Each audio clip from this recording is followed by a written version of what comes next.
કે એક દિવસ ભગવાને પોતાના બધા જ બાળકોને બેસાડી અને આજ્ઞા આપી કે જીવનમાં 4 ભૂલ કોઈ દિવસ ન કરતા.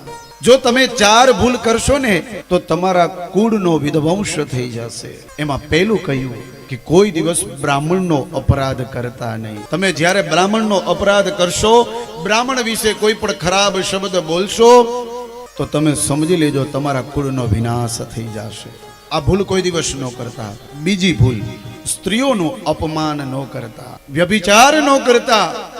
સ્ત્રીઓનું ધ્યાન રાખજો, એની રક્ષા કરજો, એનું રક્ષણ કરજો. જો તમે આ ભૂલ કરશો તો પણ તમારા કુળનો વિધ્વંસ થઈ જશે. ત્રીજી વાત કરી છે, કોઈ દિવસ મદિરાનું પાન ન કરતા. તમે મદિરાનું પાન કરશો એટલે સમજી લેજો કે તમારા કુળનો વિધ્વંસ થઈ જશે. આ ભૂલ કોઈ દિવસ ન કરતા. અને ચોથી વાત કરી છે ભગવાને, કોઈ દિવસ જુગાર ન રમતા. તમે જ્યારે જુગાર રમશો ને ત્યારે સમજો તમારા કુળનો વિધ્વંસ થઈ જશે. આ 4 માંથી એકેય ભૂલ તમે કરતા નહીં. આવું ભગવાને ભર સભામાં એના બાળકોને કહ્યું છે.